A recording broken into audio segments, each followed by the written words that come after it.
Welcome to Live Action Star Wars Presents Data Link. I'm Ralph.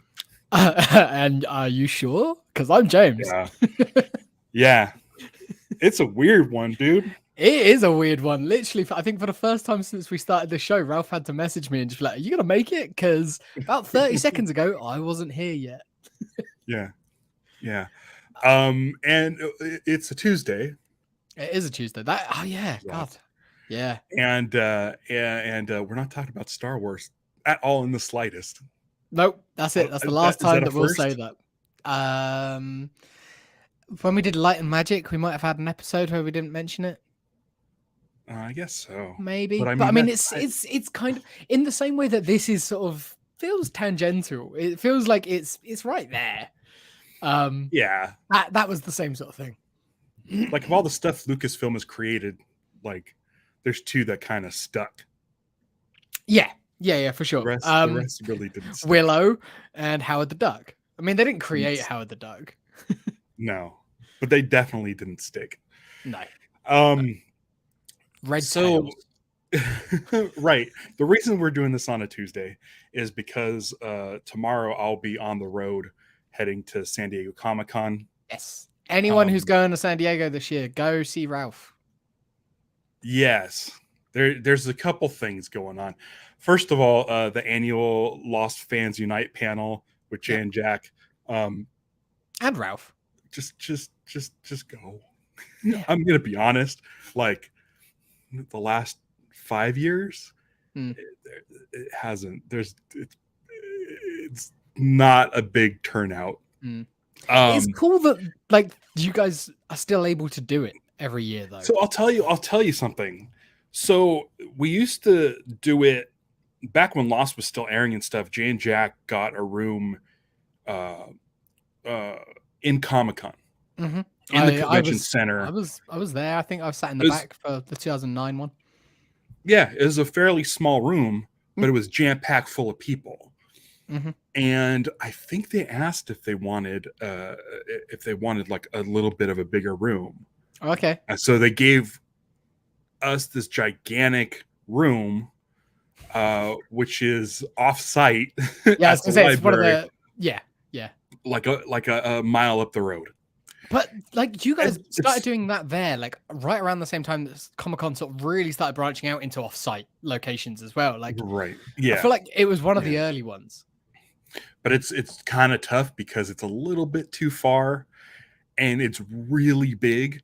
So if you get 20 people, it looks like 0 people. Yeah, and it's like God, I just kind of wish we could go back to the inside. Give us the small room. We don't care. Like, we'll have a small room. That's fine. Right. So on top of that, because usually I just go down the Thursday, do the panel, don't even go into the convention center, and then just head back to Anaheim. This is going to be different because I'm going down with Taylor Morden, the director of our film Getting Lost. Yep. And we are shooting interviews. We have 3 interviews on Wednesday tomorrow. Then I might be able to get the preview night. There's not really anything I want from the convention. I kind of like, honestly, as soon as Stevie got me this gigantic thing, this huge Green Lantern, like you need to see it you need to see it in person. I think James has seen me go back there before.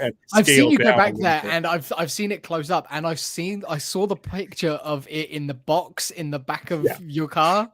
It was like that thing is enormous. It's massive.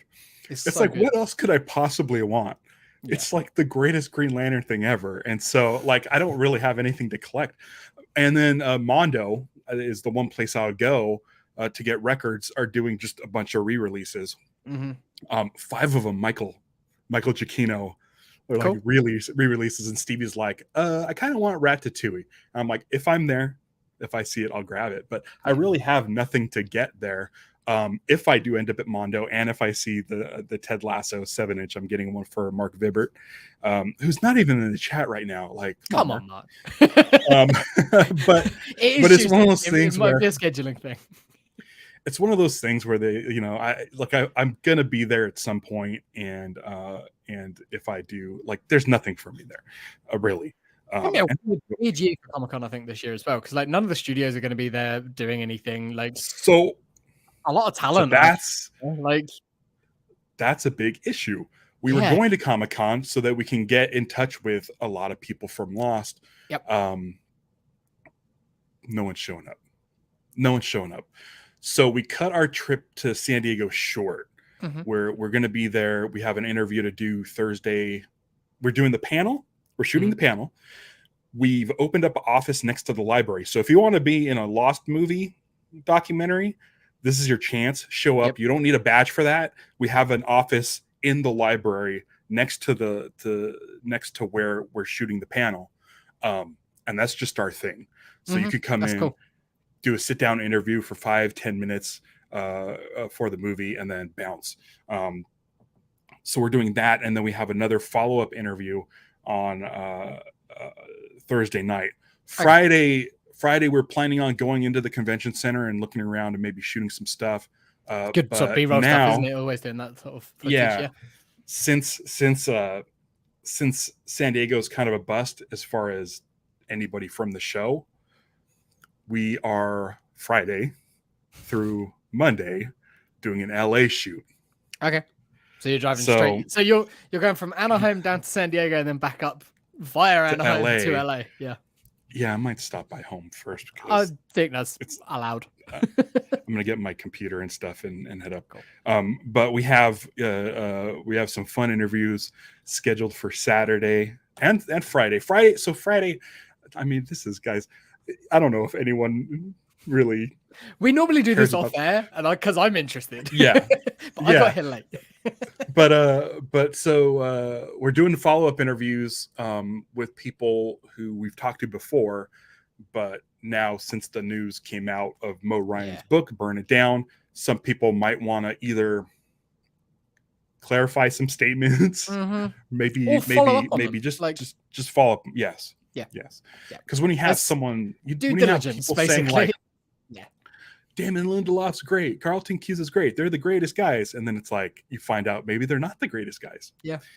You might want to, you don't want that soundbite in the movie. And I don't think we're going to put that soundbite in the movie, but it's one of those things. It's like, this is how your perspectives on people can change with some new information. And that's just healthy. That's normal. People can fall off of pedestals. So we're doing a couple of those. And then, I'm excited. Like my Saturday, I cannot wait for my Saturday. I think I know one of the interviews that you got lined up. I'm going to tell you all three. If they fall through, they fall through. Okay. But the first one up is a guy named Sean Distin, who is a comedian, was on the George Lucas talk show. Oh, cool. So we're going to talk about Star Wars right now. He was Jar Jar Binks. Amazing. I haven't seen that before Watto showed up. Oh, wow. It was really early on. It was the stage show, and he left that show, the George Lucas talk show, because he got a job in California, in Los Angeles. Oh, great. He is the senior story exec for the TBS Lost parody Wrecked. Wow. Okay. So we got a couple of perspectives from him. Just basically, he's a huge Lost fan. Did like the only network parody of Lost that's out there. And then also, I've never seen that. I've never even heard of that. Yeah, and he's been in writers' rooms. Right. Yeah. So we have a perspective of people in the writers' rooms. So following that, Malcolm David Kelly. Following that, MC Gainey. And so Saturday just is going to be so much fun. I've been on the phone with MC Gainey. That's how we've been communicating. I don't have his email address. And dude, like everything you want from MC Gainey it's there. It's there. I heard you referring to him on Damalaz as McGainey. Is that just a joke, or is that actually what he goes by? No, it's MC Gainey. He goes by, I just call him MC because his answering machine says you have reached MC's phone. Leave a message and I'll get in touch with him and let him know. Yeah, it's so great. But so there's a couple of things. If you watched our Sweet Tooth episodes of Dharma, this is literally, we're just going to whittle out the chat. The chat's just going to be like, what are these guys talking about? They're getting really deep. Hi, Stevie. Hi, Liz, Johnny. Hi, Tristan. Hi, Jeremy Kelly. Hi, Sarah. Yeah, we could say hi to all of them. No, I'm just afraid. I'm just afraid that, like, you know, we're getting to open up a lot of tabs and going down a rabbit hole. We will talk about Indy eventually. In Sweet Tooth, our episodes we call Wendy, we call her Penelope. And sorry, I had to do something. I have another thing going on as we were talking that I need to make sure happens. Locking your car? Yeah, unlocking my car. Okay. Someone's coming by to pick something up. Oh, cool. I need to make sure. I think I heard it lock. Yeah, there's a lot going on. I forgot about the recording today. I had someone picking something up, and I'm like, just go in my car. It's fine. I trust you. But in the we call Wendy Penelope because in the Club Dread commentary by Broken Lizard, or in the movie they call her Penelope. Right. She has a name tag that says Penelope. Okay. It's a whole thing. It's a whole thing. Penelope is a Christina Ricci movie where she's a girl with a pig nose. In the show Sweet Tooth, there's a girl with a pig nose. So yeah.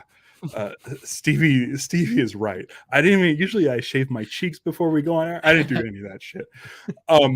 So in the commentary for Club Dread, the Broken Lizards guys, one of them thought his name was McGaney. Oh, okay, that's great. Because he's in that movie, and I'm hoping to get a little Club Dread talk. I mean, McGaney. I'm sure that you'll be able to do it. He prepared us. He let us know I'm a talker. Awesome. But I found out yesterday that they're I have too much information, but I have to find a place to shoot his interview. So I still have to do that. Oh, wow. Between now and then, and I have a whole ComicCon to go to, and I'm sure I can secure a thing. But yeah, it's been quite a day. It sounds it, and it's only like 7:45 for you there, so it is 7:45. As opposed to me, who is the first of my days off this week, and I must have hit stop on my alarm this morning instead of snooze, and then woke up and it was 1:30 in the afternoon, and I was like, "Oh crap! I should probably do some exercise and then podcast because that's happening soon." So the rest of my day, all the other plans that I had for today are completely just gone. I skipped my exercise this morning. It's fine. All right. Okay. So that's a good 13 minutes of stuff that. Yeah. It's Dataling, everybody. So essentially, everybody in the chat and everybody watching this, you just got a glimpse into what happens before we go on air. Either before or if I'm not at work, like after, or, just the general chit chat that me and Ralph normally do. Yeah. But we are here to talk about Indiana Jones and the Dial of Destiny. Yeah. I gotta say it's been a while since I've seen it, but me too. You saw it twice though, right? I saw it twice. You saw it twice. Yeah. I only saw it once. It was opening weekend. It was the weekend after Glastonbury, so everything was still kind of hazy. But yeah, that was a few weeks back now. But this has been the first chance that we've had to talk about it, and I really enjoyed it. I really wanted to talk about it with you. So yeah. It was one of those things where we were gonna do it, and I'm just like, I kind of got a lot of shit going on, and we were supposed to talk about it on Geek Dad Life, with Jay, and because of busy things fell through, and I didn't get to do it. It's been a crazy couple of weeks. It's I don't know what it is. It's just this time of year. It's crazy for different reasons, but for it's always busy. It's always busy time. It's funny because yesterday Stevie reminded me, you're making a movie, and I'm like, yes, I am making a movie. I'm just like a bundle of nerves, and it's like, you spend all this time on the schedule and getting all these moving pieces. Jay is incredibly busy, and it's just like, Taylor got a studio in San Diego to shoot his interview, and it happens to be like 5 minutes away from where they're eating InNOut for their annual get together. Yep. And it gives them enough time to get to preview night to look at all the toys for the channel and do all that stuff. And it's just like, I mean, to be honest, I think happens, a bench everything outside, gets shipped around. I think a bench outside of an InNOut would be the perfect place to shoot, Jay, surely. Like just the noise issues. That's the only thing. Yeah. Audio texture. but with AI, the evil AI, you can actually filter out a lot of stuff. Yeah. It's good at getting rid of that noise. So but I'm sure it would just be a pain. It's just easier to be in a controlled area. But yeah, we have 3 interviews. We have 3 interviews in that studio tomorrow afternoon, which is nice because we don't have to load up the car, unload the car, walk it upstairs, or any of that other stuff. That is nice. Yeah. So it's just like we'll be in there for the afternoon, point cameras. I mean, I found out that there's an InNOut 5 minutes away. So if I get hungry, I go grab myself a double, and then just. It's gonna be fun. I just need things done. Like, look, I have this big old thing. Like, I have a big box of stuff, and your awesome camera back there as well. Yeah, my camera. It's good. It's a good camera. It's a nice camera. Have you shown it on this show? I don't know. No, I haven't talked about it. If you don't follow, is it Apple Films? Apple Films, yeah. Apple Films. Yeah. If you don't follow that on Instagram, go check it out. Yeah. It's really good. The tape keeps the back from falling off. But it also gets light leaks in the back there, where you can see what number of film you're on. Cool. Light gets in there, so I use this as a flap. Nice. Oh, that makes sense. Well, garbage pail. I was gonna say garbage pail. Yeah. Garbage pail. Yeah. Stevie anyway, when you mad at InNOut, but no, you can't stay mad at InNOut. It's too tasty. No, it is. And the thing is, like Taylor, I believe, is vegetarian. Okay. So I don't know if he. InNOut's one of those. A lot of like the American brand like fast food places have made their way over here. They normally will start in London and then they'll spread from there. InNOut is the only one that I don't think has appeared yet. I forget that I am mad at InNOut. Yeah. Like, and they're super masking, and I mean, it's not just the Christian stuff. It's like, banning masks. I mean, listen, the Christian stuff doesn't bother me that much because there's a lot of Christians out there. They're not trying to turn me into a Christian. I don't feel like they're as bad as is it Chick-fil-A, who are super, super preachy. Well, Chick-fil-A is like full on like closed on Sundays, giving money to anti fuck LGBTQ stuff. I mean, InNOut might be doing that, but they're not so public about it. But I don't know. We'll see. They're not Hobby Lobby. No, we'll see what happens with InNOut. Yeah. I mean, they're so forgivable. They're so forgivable. Like, I don't think I can. Like, I haven't had Chick-fil-A in probably like 10 years. Never have. InNOut, I can't. Lucha Johnny mentions it was only in the last 10 years that they started spreading out of California. Yeah. I remember they opened their first one in Texas the first time I went to Austin, which was 2014. So that was weirdly the first time I had InNOut was in Texas, not even in California. Yeah.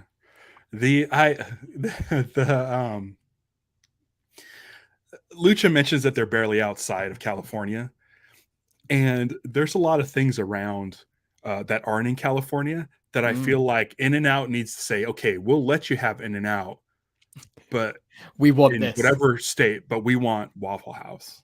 I want Waffle House. I want Culver's. There's a place called Culver's that hasn't made it here yet. Like the closest Culver's and the closest Waffle House are both in Arizona.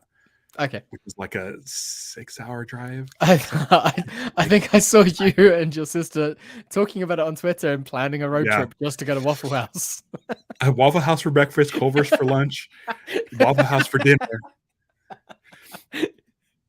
Waffle House is always one of those, like, we're on the way back to an airport. I just want something to eat. I mean, there's a Waffle House because, of course, there's a Waffle House. Like, when I was a kid, we took a family trip to Tennessee, and I remember going to Waffle House. But recently, a couple years ago, I went to North Carolina and visited Jay and Colleen, and was doing some house hunting. And I went to a Waffle House because my sister kept talking about when she goes to Kansas City to visit family, she goes to Waffle House, and I'm like, I gotta go to Waffle House.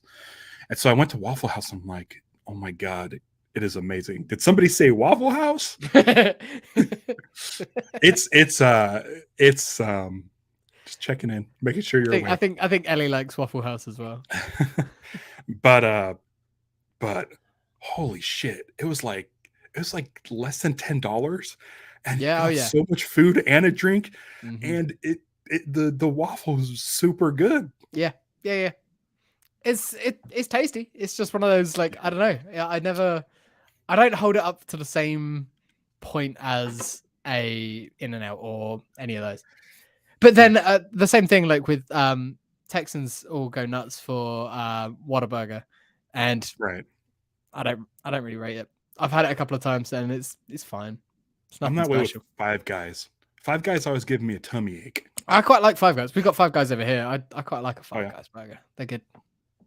Yeah. But it also, expensive. I'm like, it's really expensive over here. Is Five Guys expensive over there? I don't know.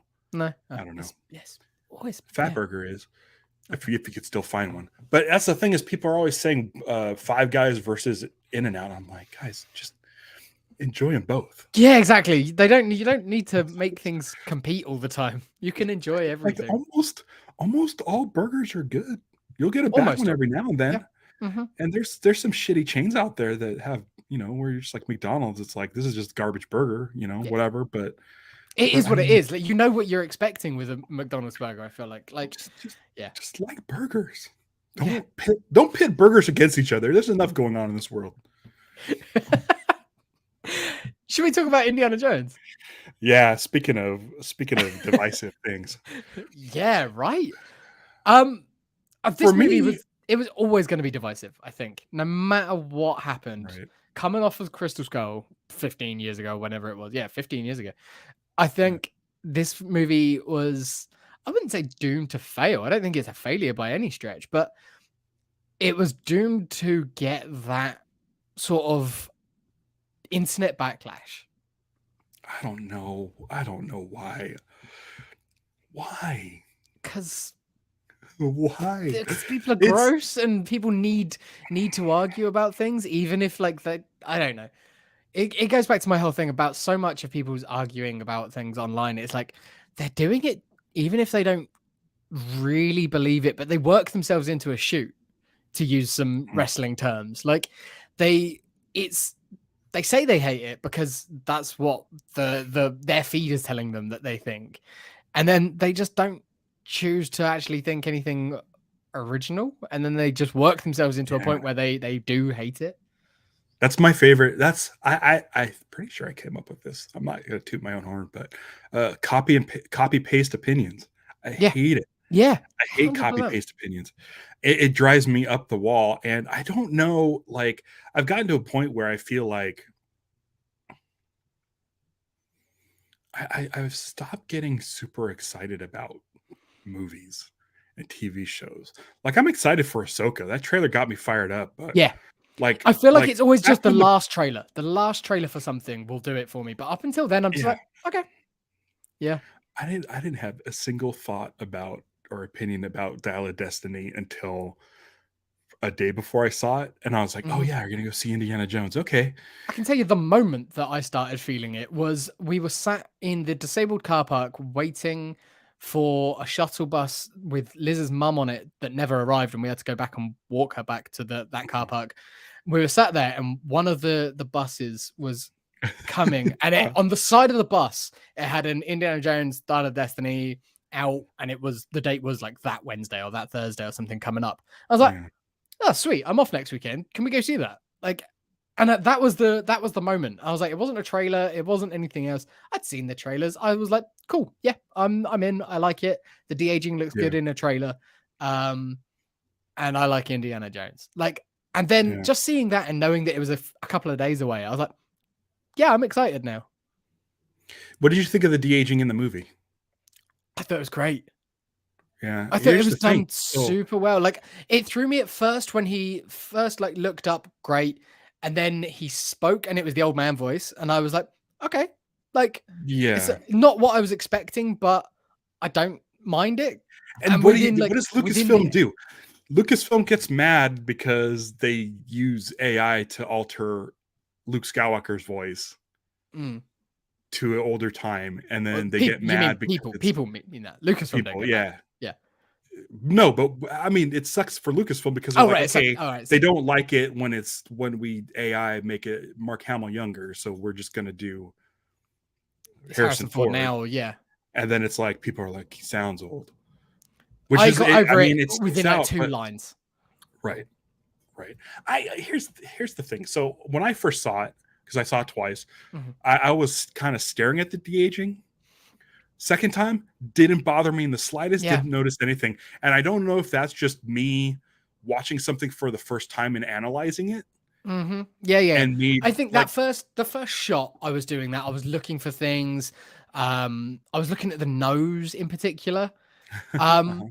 And because I feel like that's the feature on his face that has changed the most, other than obviously some wrinkles and stuff. But like, that's just people getting old.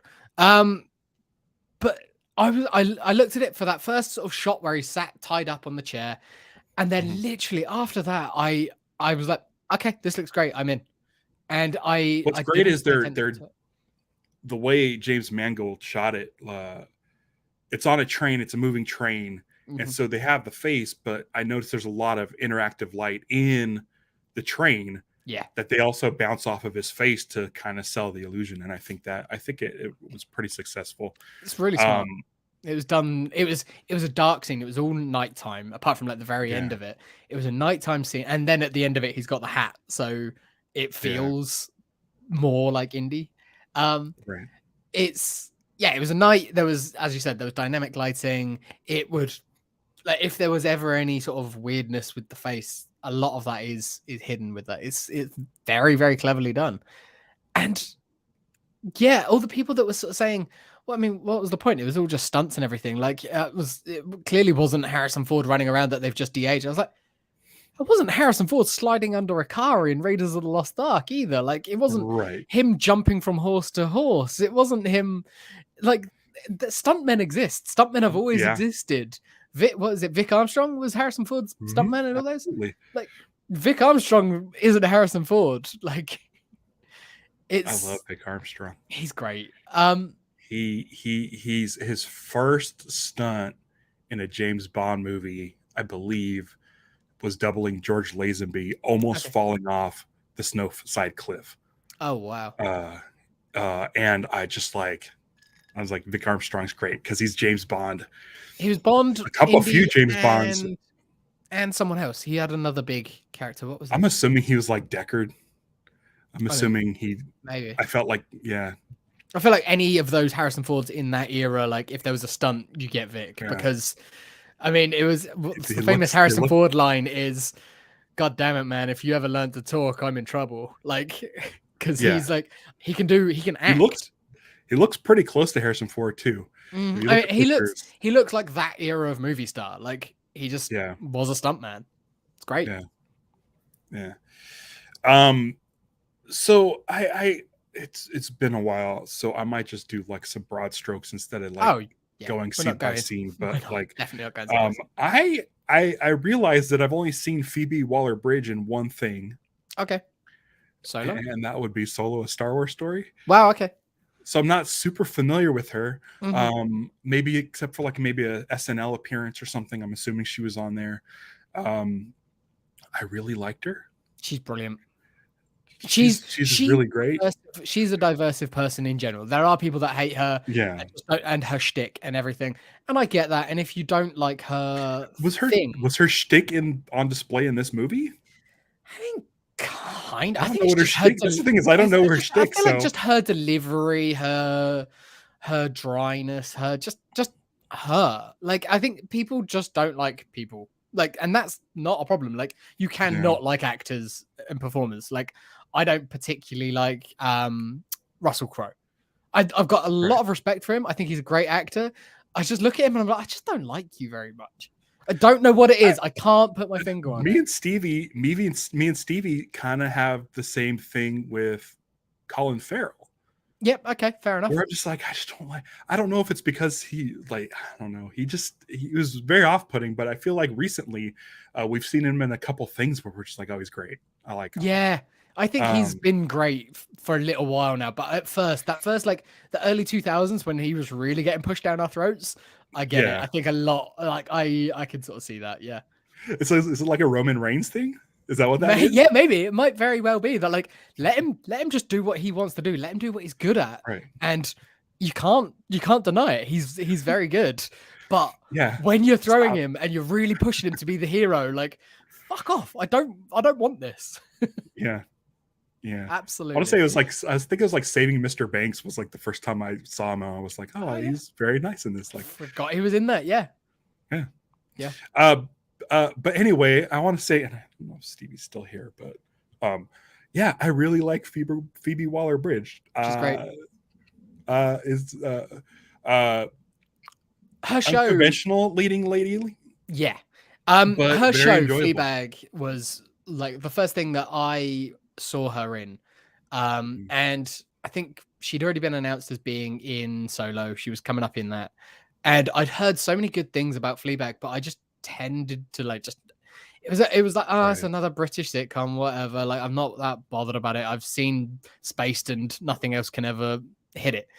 And then I watched Fleabag and I watched both seasons of that in like 2 nights. I did one season one night, the next season the next night. Holy shit, it was amazing. And it was such a breath of fresh air.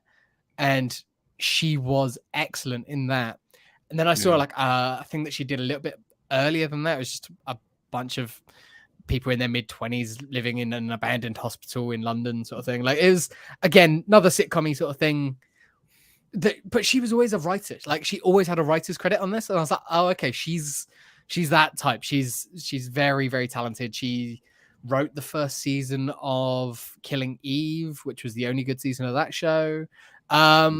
Like, she did a pass on No Time to Die. Which I really liked. I don't know exactly what she injected into it. But yeah, I mean, I should probably watch Fleabag. I don't know if Fleabag's gonna be for everyone, but I think it's really interesting. It's a lot of cut and break the fourth wall, talk to the camera sort of stuff. But then they do some interesting things even with that. It's short, it's bingeable, it's really good. I really enjoy it. So I was excited to see her in this, and it's one of those things that I think if we knew that I'm blanking on his name, Short Round. Kwan? Yes. Yes, if we knew that Kwan was like going to be the star that he has re-become, I think there's no doubt that he'd be in this movie. Right. Not in place of Phoebe Waller-Bridge, but in a similar role, maybe to like Salah, or shows up at the end, helps out, is there as another ally. Maybe he's there on the boat instead of but not, maybe doesn't get killed, like, or he helps out in some way, but I mean, you got your franchise set up with Phoebe Waller-Bridge and Kwan as like the older mentor in the Salah role. He can be the Salah to her, essentially. Like, yeah, love it. But I thought she was great, and I really enjoyed the fact that she is Indy in Temple of Doom. She's Fortune and Glory. She is exactly at that era of her adventuring. Right. Did you see the latest Mission Impossible? Not yet. I'm gonna go see it on Wednesday tomorrow. It's good. It's good. There's a lot of parallels. I mean, the bridge is the same, right? Like the bridge and the train. I think it's the same bridge. There's the train. Oh, is it like is it seriously the same location? I think it's exactly the same bridge. But I'm going to say the train's going the opposite direction from what I've seen in the trailers. I'll say 3 things, because this is all stuff that happens like within the first couple minutes. It's been out for a little while. It's been out for like 5 days. A MacGuffin that's split into 2. A thief who's in it for the money, and the train sequence, and then your aging hero. Okay, cool. I'm into it. I'm looking forward to seeing it. tomorrow. Isn't it? It's Barbenheimer week as well, isn't it? Yeah, it is. Yeah. I might. I'm not that bothered about Barbie. But I want to see Oppenheimer. I don't know. I'll see if I can get to it at some point. Stevie mentions that Phoebe Waller-Bridge is working on a Lara Croft TV show for Amazon. I did not know that. That's pretty cool as well. I know that she was working with Donald Glover on that Mr. and Mrs. Smith show. And then that's a show? I think it's a show. It might be a movie. I'm not sure. I thought it was a show. I think originally when they were working on it together, it was a show. She since left. But apparently it was like all on good terms and everything. But I was like, oh, that's cool. That's Lando and L3 working on Mr. and Mrs. Smith. Oh, that's right. Just put them in it as Lando and L3. I'd happily watch that as a Mr. and Mrs. Smith type show. But with those characters, that'd be great. Yeah. Phoebe Waller-Bridge, also the only person to work with old and young in Han Solo. Oh. She worked with you're right. Yeah. So she's been there for both. Stevie's getting mad at you for looking out the window. Well, I mean, there's literally you can't see it from here, but there is a person taking things out of the back of my car, and I'm just monitoring it. Yeah, making sure that they're only taking what they should. Yeah, I mean, it's literally like empty boxes. We got some new boxes for our IKEA shelf, and I'm on one of those what they call buy nothings. Yeah. Yeah, where it's great. And she closed it up, and I'm locking it now. We're all done.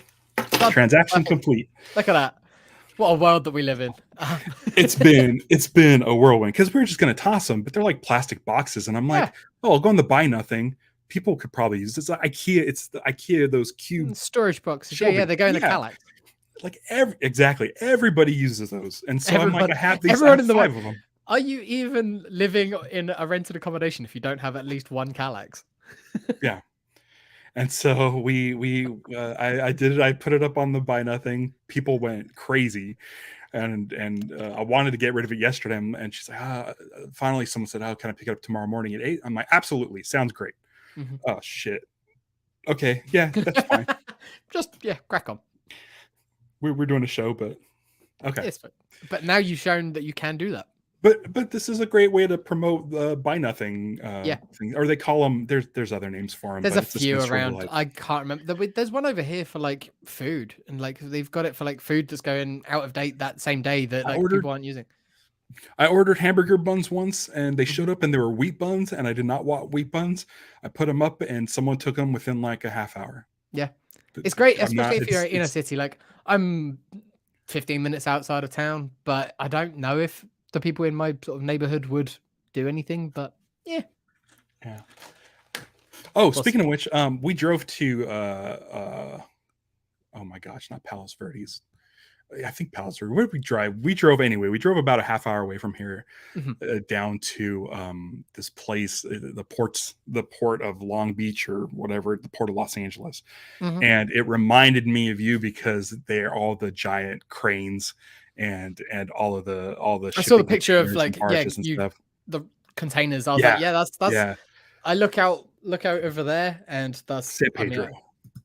I can see all that sort of stuff. Stevie posted those pictures, and I should have posted mine, but I got film. Oh, I didn't get film of the yards, but we're gonna go back because I forgot what it's like down there, and it's just weird. It's not like pretty, but you can get some good views. Like you can get some interesting sights and stuff. We're sitting there, we're looking at these gigantic like shipping containers, and you have to go over 2 bridges to get to these massive bridges that go across the bay, and there you see a giant barge like just leaving the bay under the bridge you're on, and you're just like it's just everything is massive.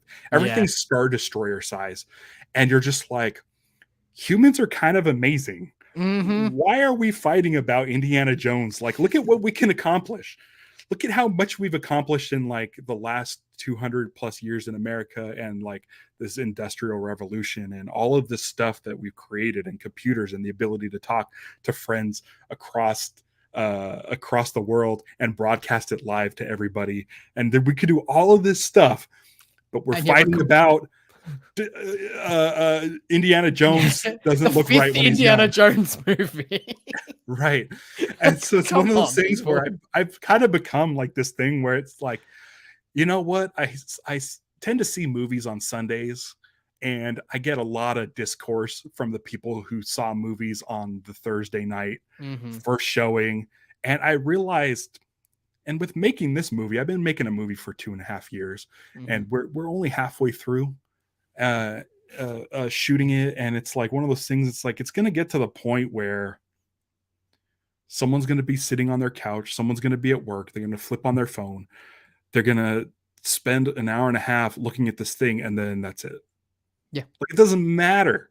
Nothing matters. Like, none of the Discord matters. So like, I've been having this thing where I just walk into a movie and be like, I'm like, I don't think, I hope I love it, or I'm going to hate it like everybody else on the internet. No, I just go in and I'll sit there and I'll like watch Asteroid City. I like Wes Anderson. I'll go watch Asteroid City. And I was like, wow, I just sat there the whole time just being mesmerized. Yeah. And then the last 10 minutes, I was like, what the fuck just happened? It just all fell apart. But it's one of those things where it's funny because like, I feel like Stevie might be the same way too, because she's on Letterboxd now. And so our last couple of movies, like our reviews have been the same. I know we've been together for 24 years now. But our taste, I think it's one of the reasons why we stuck together, is we have slimmer taste in things. But it's just one of those things where it's like, we'll just go and see how it is. We like Mission Impossible movies. We both gave it 3.5 stars. We're like, yeah, it was good. It's a little long, but that's it. And 3.5 stars isn't bad. Like, I think that's the other thing. It's like, when you see, I think it's IGN and Notorious for it. It's like, terrible game, really bad. Everything's terrible. 7 stars. I was like, 7 out of 10. It's like, how people need to reevaluate their scales. I think it's like 3.5 the is Yelp absolute review. Yeah. It's the Yelp review. It's either 1 star or 5 stars. Yep. And I always say this about reviews in general. It's why I don't think they're a very good metric. Like, just general online user reviews. If you have a bad experience somewhere, you're more likely to go and piss and moan about it and give it a 1-star review. Because if you have a good experience with it, that's what you wanted. That's what you expect. So you're not going to go and make the effort to go and leave a good review and yell about it. It's, I don't know. We're getting into some real deeper conversational stuff, but I get more excited. I get more excited about going to see a movie when it's like 50% on Rotten Tomatoes than if it's like 95%. Yeah, it's going to be interesting. Yeah, you're like, ooh. What did people like? What did people hate? Matrix whatever the fourth Matrix was called. Right. I fucking loved that movie. I thought it was excellent. I liked it too. And I completely understand why people hated it. But you can't give it a 1 star. Like, I feel like there's stuff in there that's so great. Yeah. When Neo and Trinity wake up in the pods. Yep. It's like, oh man, like all of it. I fucking love that movie. I bought that as soon as I could on like a nice 4K digital and stuff. Like, that was an instant buy for me. Like, at the end, spoilers, but I mean, whatever. When Neo and Trinity are flying around in the Matrix holding hands, I'm like, this is the freaking most cheesy, like, this is like a Disney ending for the Matrix. And I'm like, I kind of like it. And I feel like the things that get a 50% on Rotten Tomatoes are things that take big swings. Yes. And so when I see Indiana Jones and the Dial of Destiny not getting like 80s and 90s, I'm like, oh boy, there's people, because I have friends who absolutely hated this movie. I have people, I went and saw it with friends who really liked the movie. And I'm like, it's really interesting. And a lot of it hinges on the last act. Yeah. All right. That is the last act. Perfect transition. Absolutely loved. Yeah. So, absolutely loved it. All right. So there are a few people in the spoilers, in the chat, that were worried about spoilers. If you don't want to know about the last act of Indiana Jones, you've heard us ramble about most everything else other than Indiana Jones for a little while now. Right. Thanks for coming. We're going to talk about the last act. We're going to spoil everything right now. Every Indiana Jones movie has a big thing at the very end. We don't always see like the other side of it. This time we go to the other side of it. We see the other side of it. We see the time travel. Like if it's the equivalent of if we went into the Ark of the Covenant and saw like where all those ghosts live. Like it's the equivalent of that. It's like it's nuts. And I fucking loved it. Nuts. It was so one of my friends, okay, still have a group of friends, and these group of friends are all Indy fans. Yeah. And Jeremy, I mean, we talked about Phoebe WallerBridge. We talked about the agent. Yeah. But so one of my friends who hadn't seen it yet talked to another friend who had seen it already. And the first friend said, where does it jump the shark? Like, what's so bad about this movie? Yeah. Where should I know the turning point? And the friend who had seen it had said, continental drift. And I was like, he told me that. And I was like, okay. Because that's where the movie for me was like, oh, we're getting into some weird stuff now. Yeah. As soon as Indiana Jones told the bad guy, Mads Mikkelsen, continental drift. Galen Erso / we're not going where you think we're going. Le Chiffre. He's a good. He's hitting them all, isn't he? Yeah, he's got Bond. He's got Marvel Star movie, Wars, Bond, Star Wars, Indy. Oh, yeah, he's great. But Mads Mikkelsen, he says you're not going to 1939. And then if there's enough time that passes where they go through, and I'm like, my first thought, Indiana Jones versus dinosaurs. That was my very first thought. When they said that, or we're not going where like you thought. So before it was revealed that like he wants to kill Hitler because he's like, I want to do Nazis, but I want to do it right. Right. I was like, oh, is he gonna go and like better? Yeah. I was like, oh, is he gonna go and try and kill like Einstein or someone like that for the flip of Einstein coming and helping the Allies and stuff like that. That was where my first thought was. But then as soon as it was like continental drift, they're not going to where in time they were expecting to go. Yeah. God, I didn't think dinosaurs. I didn't. My imagination was going nuts. Yeah. And they fly in and they're like, okay, we're here. We're at the place. And you see some ships. But at first you don't see the ships. You just see the mountains. Yeah. And you're like, okay. Okay. And it takes long enough for the reveal. And then you see the ships, the Roman ships. And then you see the light refractors hitting the ships, which was set up early in the movie. And you're just like, oh, wait a second. Yeah. And I'm like, I was so excited about all the possibilities that when they revealed it was Syracuse, it was like, this all makes sense. Everything makes sense. Like they'd literally been setting it up from the Indy lecture at the beginning. Like it's been there. And it's in the perfect sort of Indiana Jones way that they always do. The lecture always sets up the movie if you get a lecture in the movie. And it's done excellently.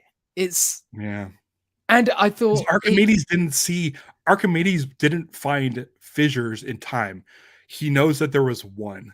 Yeah. And he created the dial to point to the one. And it saved him. Like what that ripples out through time will be interesting. Like we don't see that when they go back to, and he knows it's gonna save him, so he creates that thing to make sure that he's dead otherwise. Like it gets found. Yeah. It is a chicken and egg. It's a John Connor sort of situation. Right, but I love Terminator 1. Terminator 1 too. Like that is the best Terminator movie, and I'll say that forever. It's my favorite for sure. Yeah, fair. But I feel like I'm a T2 it's such a closed loop. It's such a closed loop that it's like everything else, it doesn't matter because this is a closed, perfect story. But like, there's two types of time travel movie. There's the heady ones that try and make sense, and then there's the fun popcorn ones. There's, Terminator's kind of on the cusp, but like it's more in the fun ones. Back to the Future, Terminator, those ones, and then you've got like Time After Time. I've never seen Time After Time. Ooh, dude, see Time After Time. Okay. I say like a Sunday afternoon, you're kind of lazy. Find Time After Time. Okay. It's David Warner, the dude from Clockwork Orange, Malcolm McDowell, yeah, McDowell and Mary Steenburgen. It's cool. 1970. It's like 1978. If you haven't, for those who haven't heard of it, Time After Time is H.G. Wells created an actual time machine. Okay. It's stolen by Jack the Ripper. Okay. And they both end up in 1979 San Francisco. So it's H.G. Wells and versus Jack the Ripper, who Jack the Ripper continues to. So this is pre the Cyndi Lauper song. Yes. Wow. Okay. I see. I hear Time After Time, and I just think of that. Right. I think it's 1978 or 79. Ah, awesome. Definitely not 80. And you gotta watch. It's so great. It's such a great movie. I'm sold. Hot Tub Time Machine, Tristan. First one's really fun. Okay. Yeah. So, the climax made so much sense to me. Yep. Like the dial wasn't mystical. It was math. It was just a thing that pinpointed a location at a certain time. Yeah. Yeah. The rift is some sort of weird, either mystical or science-based thing, but it still counts as that thing that Indy can't explain. Do you think the continental drift made any effect to that? Or do you think no matter what, it was going to go to Syracuse at that time? I think it was just pointed at there. Yeah. It's just that Mads Mikkelsen believed that he could. I don't know. It's the hubris of any villain, isn't it? It's like, I can make it work for me. Dial. Yeah, I can do it. I can do it for my own benefit more than. I guess that's a little uncertain, like how it. But by the end, you know how it works. It just points to that rift. Literally, just points to the rift. At that point, literally, probably an hour or so before he was going to die. Yeah. Lucha Johnny mentions Primer, which is what I was thinking of in terms of the time travel movies that really try and make sense of the time travel and do it. Yeah, Primer's. It's incredible, but holy shit, you need a spreadsheet to just figure out what the fuck is going on. Yeah, it's a lot. Much. Yeah. What's the one with Hux in it? Yeah, that one. No. About time? Something like that. I think so. I don't know. Rachel McAdams and I know the one you mean. Yeah. Bill Nighy. That's a good one. I think it's About Time. I think you're right. But this is just like a nice movie. Little. Yeah. The thing I loved about this is that Indiana Jones decides he wants to stay. And us as the audience know that'll disrupt all kinds of time shit. But also we know that this is his last hurrah. Like that this is the end of that character. Like that's been all over the press. Even if you don't follow film news and stuff, I feel like that this is Harrison Ford's last hurrah as Indy. And it's one of those things where it's like he's been sitting in an apartment. He doesn't have his job anymore. And he feels like this is anymore. Like he thinks that he needs to be here to witness history when he doesn't realize this whole time he's witnessed history. He's been witnessed history. Yeah. We saw him meet Hitler. They this whole 25 minutes of the movie is about him being in World War II, the greatest war. It's like, he would have seen moon landings. He rode through the Moon Day parade on a horse. He's done it all. He's come face to face with those astronauts. Exactly. he's not he's always thinking about the past and never like where he's at. Yeah, what he's doing. Yeah. But I feel like that's him as an archaeologist person. Like, he's always going to think that no matter what era he is living in, he wants to experience the past because that's where his passion is. That's where his fascination is. That's his area of expertise. That's his area of study. Is he a Minoc? His expectations are getting the better of him. Maybe. Maybe. I don't think he's as toxic about it, but yeah. But I love when he comes back, when she knocks him out and he comes back and she said, you were going to change the course. You were going to change things. Mm-hmm. And he's like, essentially, look at me now. Look where I am. That's not such a bad thing. Yeah, right. And it shows that he's still, even when he comes back, he's still broken. He doesn't understand like what he's essentially just wants to die.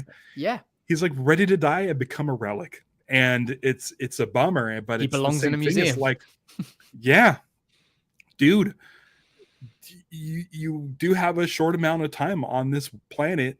Like, make the best of it while you can. And I feel like because of his grief, which I really want to talk about as well, he is forgetting all about the amazing stuff that he's done in his life and the impact that he has had.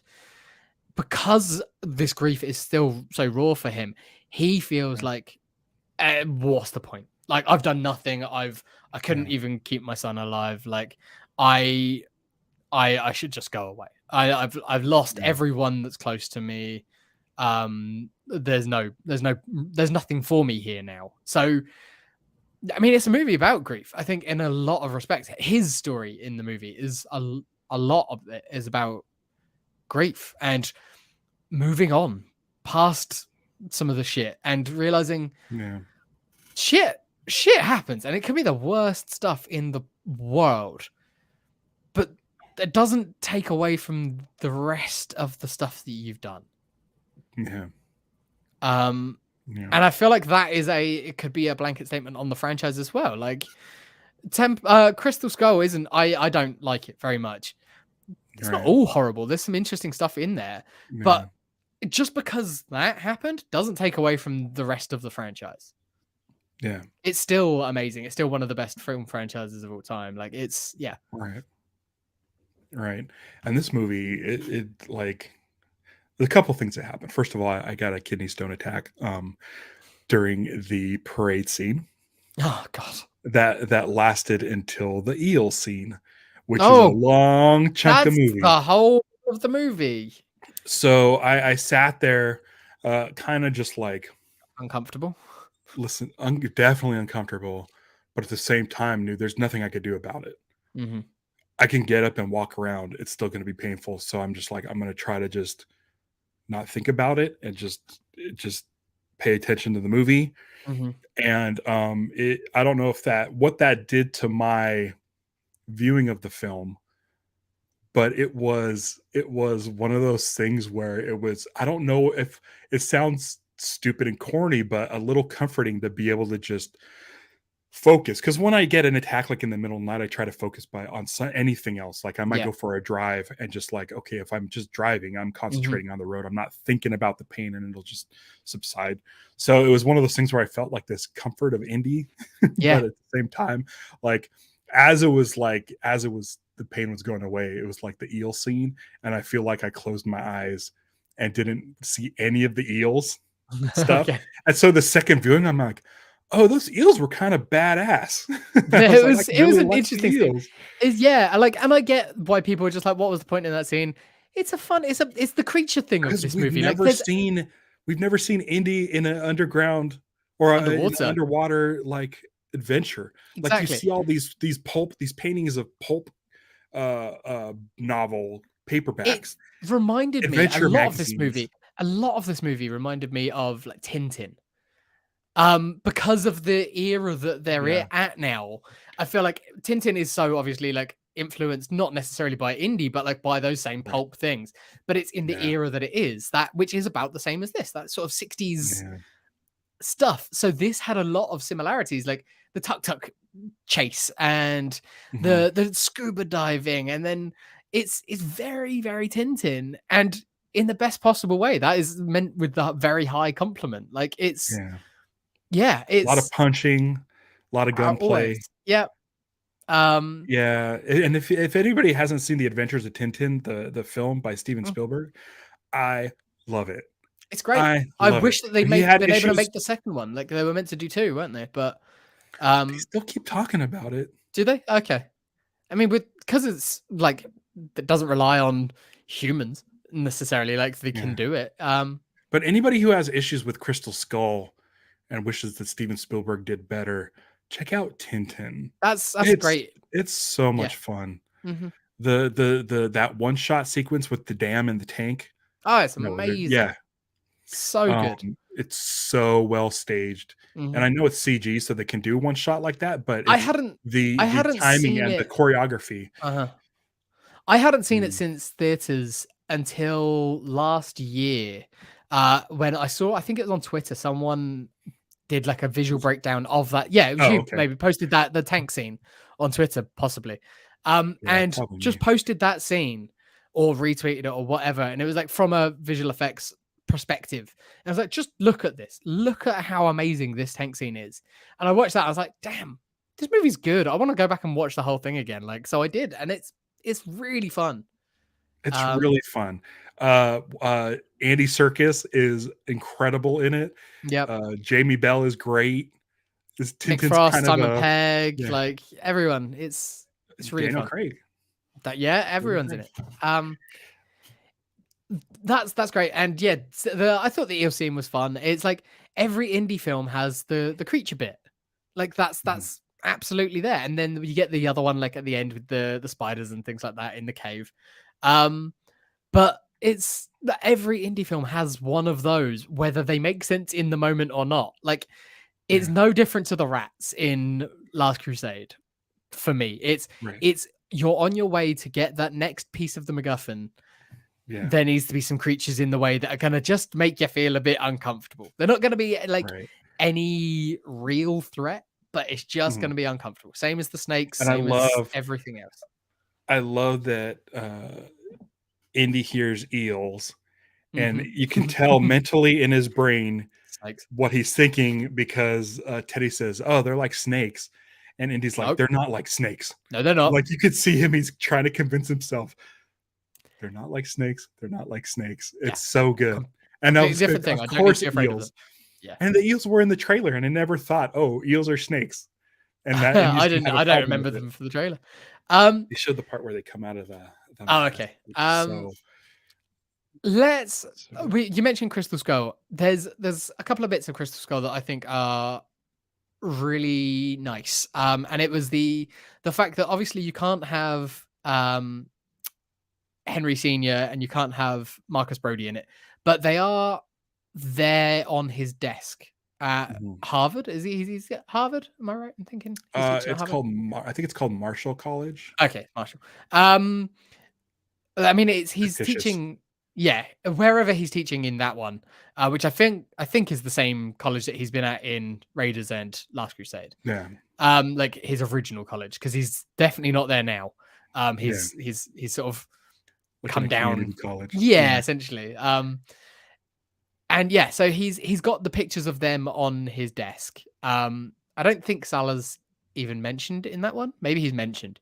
But they're mentioned in that, and it's like I've lost everyone. Like what am I doing? And then he finds out that he has a son through the course of that film. Fine, great. Hate him as much as you want. It's fine. And we got the reintroduction of Marion. I have issues with Crystal Skull. I've got loads of issues. I don't like it. I don't think it's a very good movie. My issues are the last half. Like the first half when it's just Indy and Mutt, terrific. I love it. The chase through the chase is great. Yeah. But the problem is you start getting Mac, Ox, Marion, and Mutt. Yep.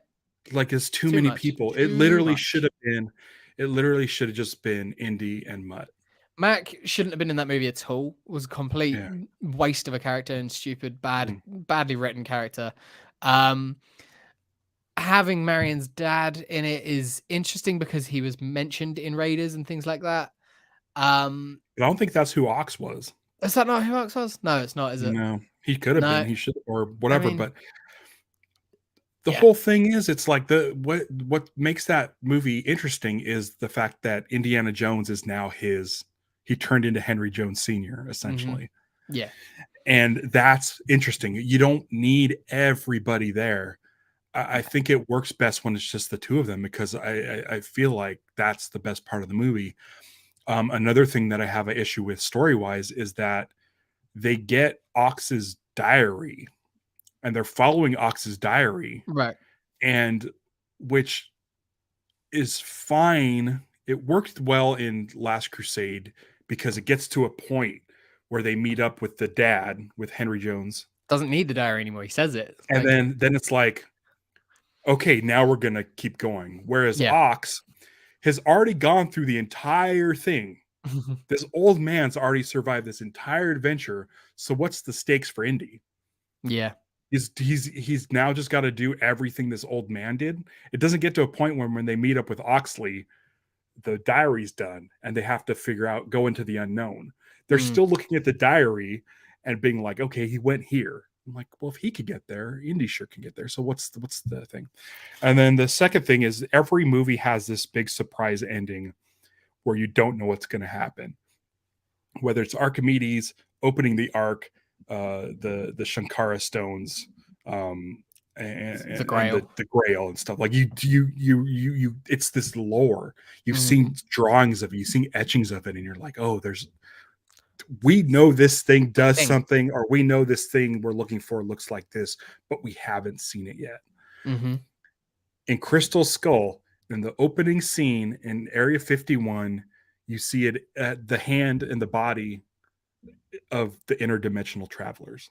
And it's like, well, now that I know it's like aliens, we're just waiting to go see the aliens. Yeah. Don't show that part. Don't show the thing you're after. Make reference or like hint at it. See a sketch, as you said, like see something like that. Like a blurry photograph of like something that gives you doubt. Something where you're like, I don't could be disproven about aliens, but it's like it's Indy. Indy not going to believe in that, but they show the alien, like they open up the body bag and it's just like, just take out that little bit and the movie's so much better. You lose all of the mystery because by the time you get to the skull, you're like, oh, it's alien shape. Yeah. It's one of those aliens we saw from earlier. And that's the thing. It's like, if that wasn't in there, you're just like, that's a really weird skull. That doesn't look right. You're not thinking aliens. Mm-hmm.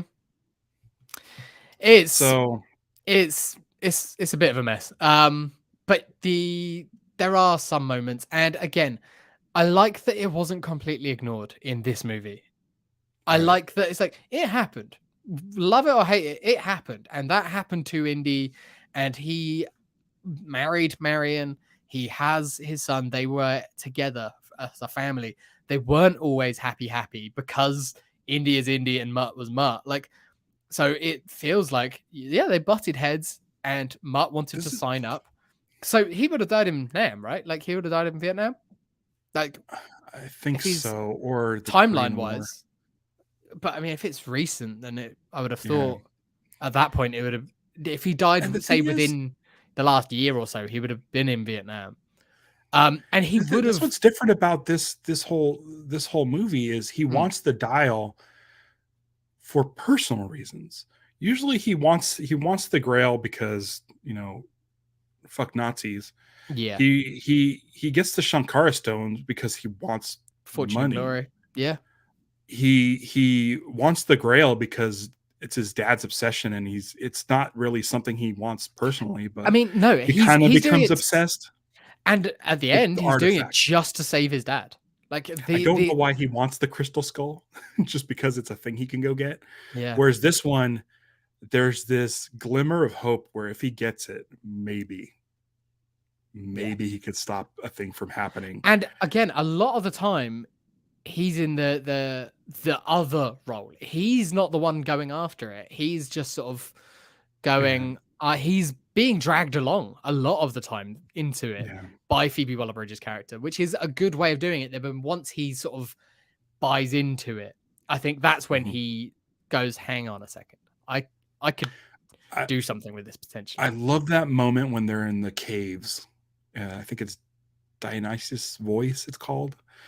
Where it's just the two of them. They're in the caves, and you can tell he's being Indy again. You can tell he's like ready to get in this cave and find this thing. Oh yeah. And at the same time, he tells her, thieves or people who want money don't memorize their like 9 notebooks that their father wrote. And it's like that turning point of them both realizing like she's not in it for the money. She wants to find out that her dad wasn't crazy. That this thing he was working on, you know, was something that's actually like a thing. Like there was enough clues along the way where there's just like, okay, so this dial is real. This thing we need is real. And they're both starting to get back into the, you know, why they're doing this in the first place. Not for money. Not for, you know, and that's not to say that she hasn't done other jobs for money. She's definitely, again, she's at that point in her career, but going forward, it's more of a noble cause. Like if we do see her again, if they do decide to carry on with her in the lead, like she'd be doing more traditional Indiana Jones stuff. Like, you know, this belongs in a museum. I'm going to get wrapped up in the adventure of it all, but doing it for good reasons, not just personal gain. But there was always going to be like an element of maybe I can get something out of this as well. Right. Yeah, but the grief aspect of it I thought was really touching with the ending, where he's like, I can't use this to save my son, so I'm going to stay here. I'm going to let myself go. And then at the end, when they came back and she's like, as soon as they were talking on the sofa and it's just the two of them, I was like, oh, they're going to do it. They've teased Marion a few times throughout this movie. I had no idea that she was going to be in it. I thought maybe they don't bring Karen Allen back, like, but they're not ignoring the fact that she's the main love interest of Indy over the course of all of it.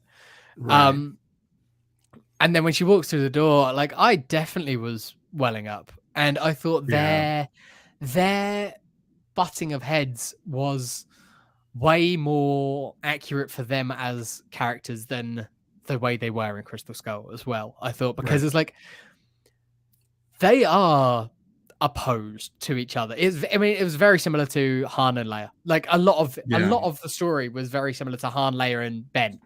Like the loss of a son, the grief of a son. That's what split them up.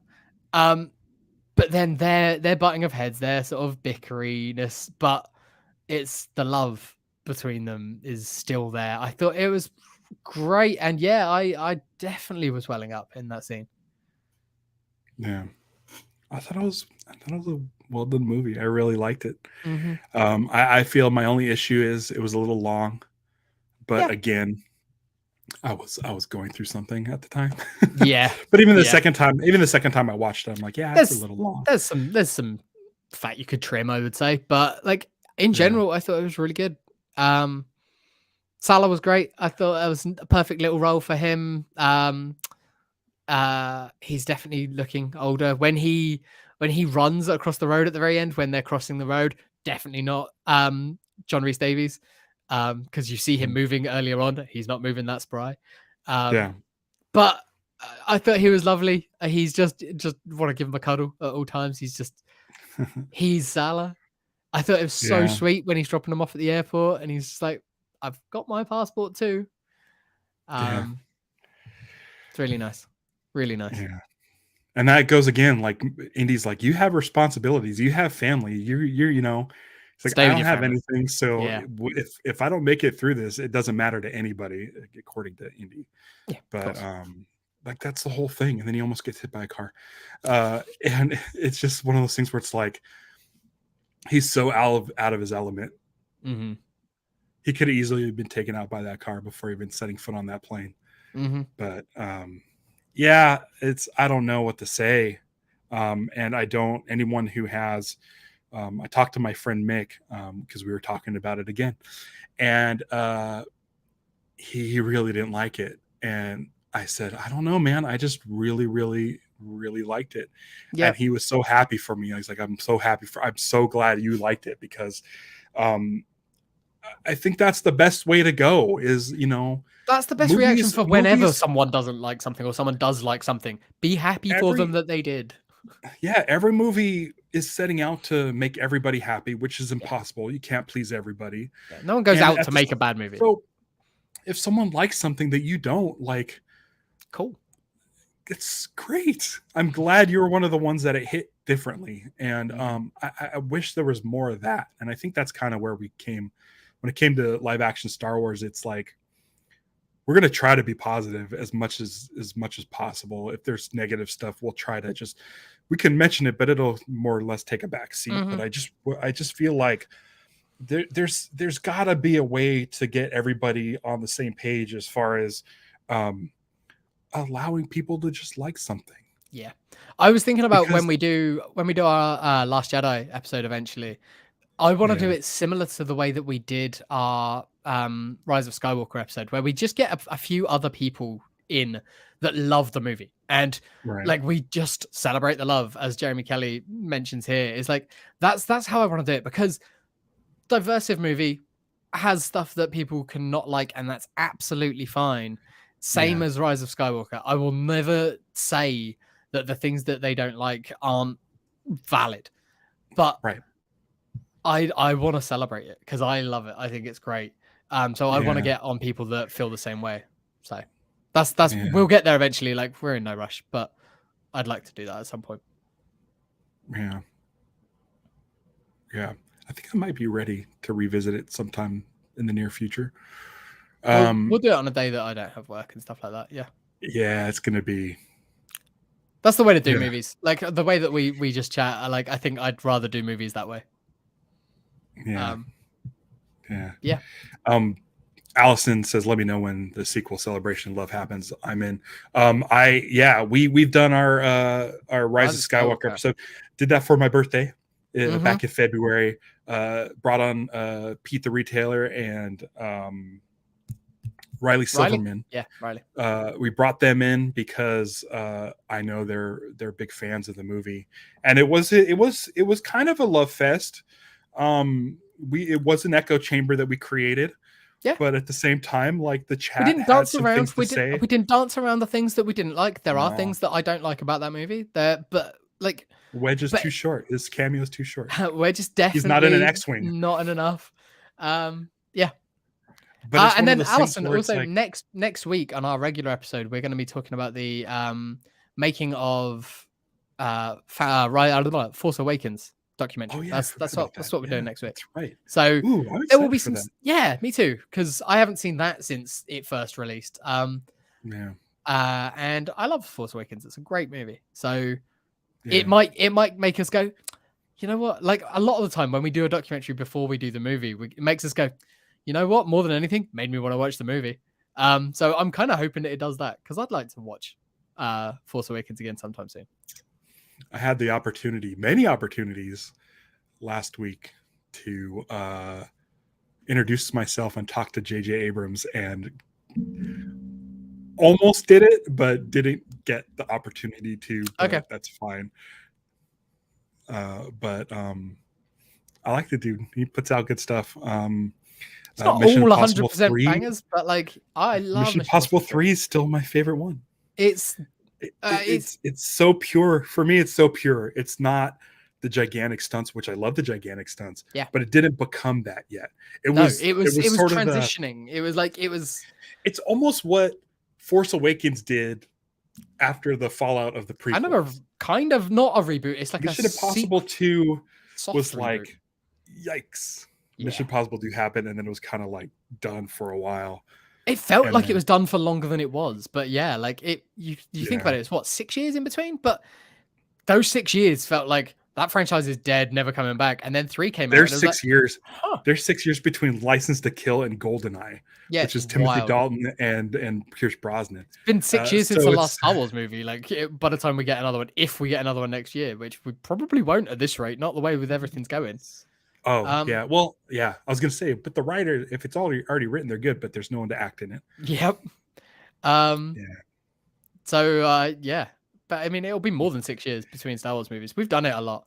I saw someone on Reddit, I think it was, saying that it's like, oh, if you bought this and you're going to put out this many things, like having 6 years in between a movie isn't good enough. And I was like, oh, my sweet summer child, you weren't there, were you? You didn't experience the 90s. Dark time. Half of the 80s. Half of the 80s into the 90s. Like, and come on. Listen, like how many television shows are there of Star Wars? Yeah. You're getting dude, Andor. Do you forget that Andor exists? Andor is amazing. Go watch any 3 episodes of Andor and there's your movie. Like, that's perfect. Andor got all kinds of Emmy nominations. Obi-Wan got an Emmy nomination. No Light acting, Magic. no Jason Howard got nominated. It's great. No acting nominations. I don't care about Emmys. I don't care about Oscars. I don't either. I don't care about any awards. But like, come on, there were some performances in Andor that were as good as anything else. Andy Serkis and Stellan Skarsgård. Like, I think they deserved it. Loved it. Perfect. I don't have anything else about Indy. I really enjoyed it. I look forward to watching it on home video when it is released. It'll be on Disney Plus probably. I mean, because it didn't probably sooner than later. Yeah, probably sooner than later, which is kind of unfortunate. But I mean, and that's another thing is people always like, oh, the box office failed. It's a horrible movie. And it's like, no, it's not a horrible movie. No, it's not. I saw it cost twice. a lot. It cost a lot. That's I think the biggest thing with it is it did cost a lot. But I mean, I saw it twice. I support this movie. Absolutely. I like it. And I feel like it will gain a following once it hits streamers. I think that's the whole thing is like, if you're kind of on the fence about going to see a movie, it's really easy to be just like, I'll wait a couple months and I could just see it at home. Yep. So I do that with most of the Marvel films now. Like, I do that with a lot of things. I don't get to the movies as much as I would like because of the amount that I work and because I work nights. Mm-hmm. It's harder to get to the movies. But it's a shame because there's movies that I'd like to support when I can, but I feel like the ones that need it more, like weirdly this, I do. Can I say something? But like, no. I don't need to help the Marvel machine.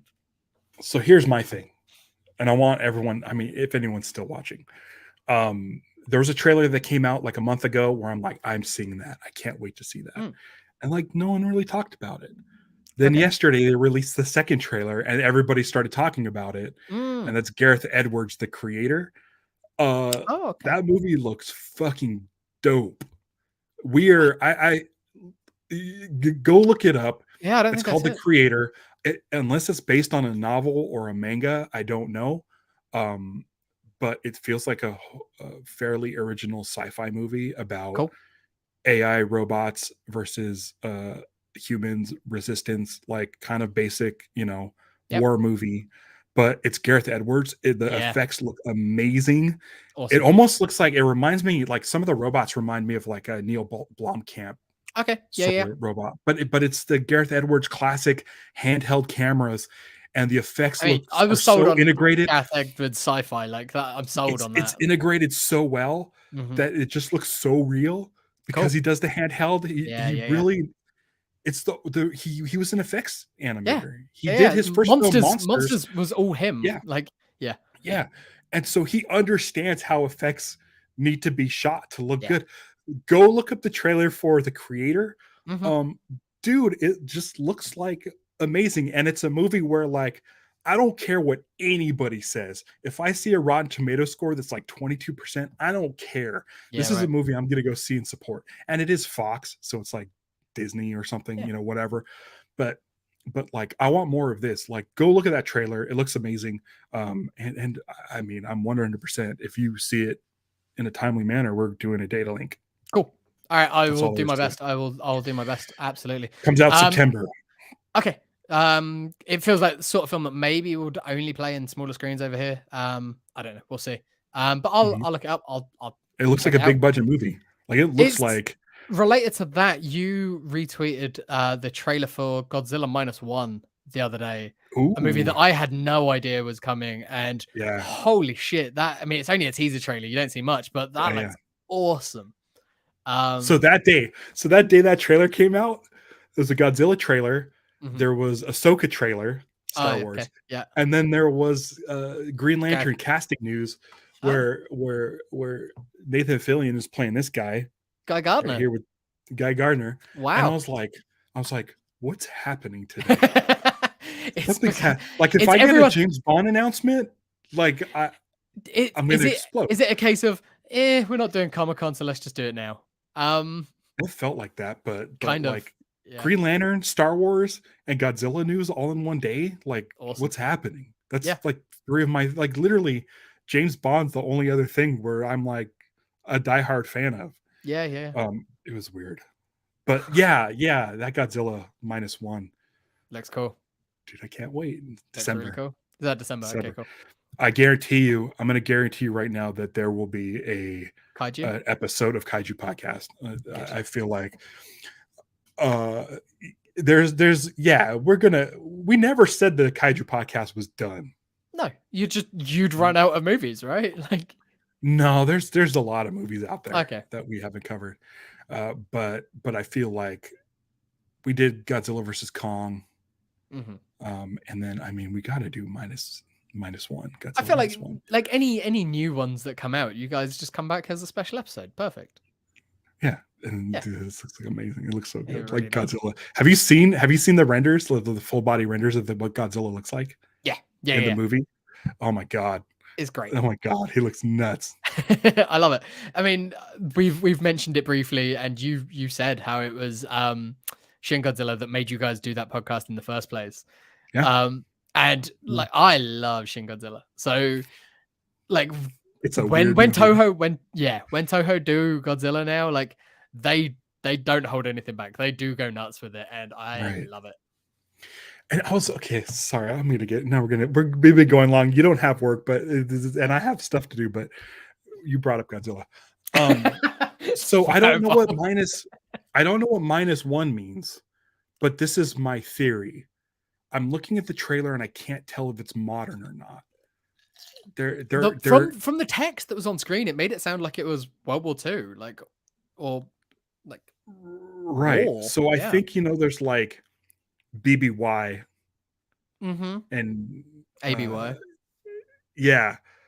So I'm wondering if Godzilla -1 is Godzilla is a time in our history that happened, and there's before Godzilla and after Godzilla. This is Godzilla -1. This is everything Rogue One. Led up. This is the Rogue One. Yes, that created Godzilla. And I'm like looking so close to see there's a train that falls. I don't see any cars. And we look at the people's clothes and we're trying to see if it's what time frame this is. But I have a hunch it's Godzilla it's the year leading up to Godzilla. Great. Like a Batman. This is like from the title, from the text, it did sound like this was going to be like the first Godzilla attack in terms of which it's been done many a time. But like, they've done that almost all of them. But like but yeah, it's that's cool. That's great. If they do it and if they make it a period piece, I'm in. Yeah. So yeah, I'm excited about that. Not too keen on the Green Lantern news, but I'm okay with it. Yeah. As long as I just never wanted him as Hal Jordan. So I got my wish. And James Gunn said he's been dying to give Nathan Fillion a bowl cut. Like, I hope he sticks to that. I really hope he sticks to that. I think he will. I think if anyone's going to do it, it'll be him. Because it's a bowl. It is a bowl. It is just a big old ginger bowl. That's not gonna. Is he gonna be like super aggressive? I can't picture Nathan Fillion just being an Aggie prick. Which he's gonna be a jock. I think he's gonna be a jock douchebag. I think it's gonna be fine. And then the dude who I don't know if you watch Barry, but the dude who plays NoHo Hank. He was the robot in the Bill and Ted 3 movie. Okay, yeah. He's playing Metamorpho, Okay, and I'm like, perfect. So the fact that they're doing these, I think they're doing like it. The way it looks like they're doing Justice League International. So I don't know if the Superman Legacy has a flashback to that. And a Guy Gardner better have the turtleneck with the vest, the leather. It's got the jacket, vest. Like the yeah. With the stripe, like it needs to look just like this dude. I don't know, dude. Listen, there's so many things I'm excited about. And I don't want my expectations to get too high, because again, that's when you get your expectations are too high, and then you get disappointment. So I'm trying to subvert my expectations, but dude, like anybody who complains about anything, including Star Wars, it's like if you don't like something, exactly, and if you don't like something, wait 5 minutes. There's something else cool coming. Like we do still live in an age where there's just so much cool, interesting, fun shit that like it always hits. We are in a golden age of just things that appeal to us and our type of people. Yeah, right. Because you know what? If you don't like this big franchise, Mission Impossible, there's Barbie. And if you didn't play with Barbies growing up, the next week you can play with Ninja Turtles, because that's the week after. And then like, even if you're tired of like, I don't know, if you like big old monsters, the Meg 2 is coming out. Like there's shit for everybody. Yep. And I know it's a lot of reboots and remakes and stuff, but I mean, listen, go see the creator. Yeah. It feels like there is also enough interesting like number ones of things. Like there are new things coming this year as well. Like, of course there's going to be sequels and reboots, but there's also some interesting new stuff. And Barbie. Oppenheimer looks great. Barbenheimer week. Like I know that it's become a big meme and everything, but great, because it's giving both of them equal press. Yeah. Which is amazing. Yeah. I'm excited about we're like about a month away from new Star Wars. Yeah. Literally, a little over a month. Yeah, a little over a month. It's very exciting. Very, very exciting. Be happy, everybody. Don't be mad at things. Be happy that your friends like the thing you don't like. Yeah, if your friends like something and you don't get mad at them. Don't try and change their opinion. Like, have a discussion about it. Great, that's cool. But also be happy that they liked it. That's just don't be a dick. Don't be a dick. We are we're a month away from Ahsoka, and we're just over a week away from our next episode, which is I can't remember what it's called, but it's it's the Making of the Force Awakens documentary. It'll be on Wednesday, regular time. Yeah, and we'll have a link to that. It's probably on Disney Plus. I hope it is. Otherwise, I'm gonna have to go up into the loft and dig out a Blu-ray. That's right, huh? I don't even think I have it on Blu-ray. Oh, I have the iTunes version. It's on the iTunes version. Okay, yeah, I've got that as well. Yeah, it's the main documentary. I'm sure it's on Disney Plus. Cool. Until then, though, I think we can close this out with our normal way that we close. It's been an hour and a half, but I feel like we can close it out with our normal sign-off, which we sometimes don't do on Datalink, because we've hit a lot of the same notes. Because Indy hits a lot of the same notes as Star Wars. So until next Wednesday, don't give it to hate. Celebrate the love. Whip it.